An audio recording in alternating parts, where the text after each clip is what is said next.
नमस्कार, मी राजश्री छत्रपती शाहू महाराज. कोल्हापूरच्या गादीवर बसलेलो एक राजा. पण मी केवळ गादीवर बसून ऐश्वर्य उपभोगणारा राजा नव्हतो. मी होतो एक समाज सुधारक, शिक्षणप्रेमी आणि समानतेचा पुरस्कर्ता.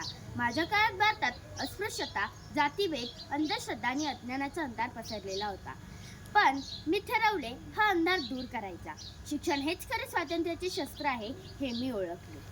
म्हणूनच 1902 मध्ये मी मागासवर्गीय विद्यार्थ्यांसाठी मोफत शिक्षण आणि वसतिगृह सुरू केले. मी काय म्हणालो होतो माहिती आहे? जोपर्यंत या समाजातील शेवटचा माणूस सुशिक्षित होत नाही तोपर्यंत माझं काम अपुरं आहे. डॉक्टर बाबासाहेब आंबेडकरांना शिकण्यासाठी मी मदत केली. मला गर्व आहे की माझ्या काळात त्यांच्यासारखा विचारवंत घडला.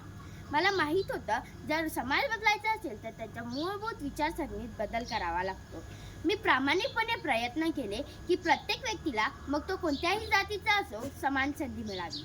माझ्या दरबारात ब्राह्मण, मुस्लिम, महार, मराठा सर्वांना स्थान होतं. मी केवळ एक राजा नव्हतो, मी होतो जनतेचा राजा. माझं स्वप्न आजही पूर्ण झालेले नाही. आजही जातीपातीवरून भेदभाव होतात. शिक्षण सर्वांपर्यंत पोहोचलेलं नाही. तरीही अनेक राजे आजही गप्प बसले. पण माझ्या विचारामुळे जर आजच्या तरुणाईला प्रेरणा मिळाली तर खरंच माझं आयुष्य सार्थकी लागेल. मी राजश्री शाहू बोलतोय आणि मी अजून थांबलेलो नाही. धन्यवाद.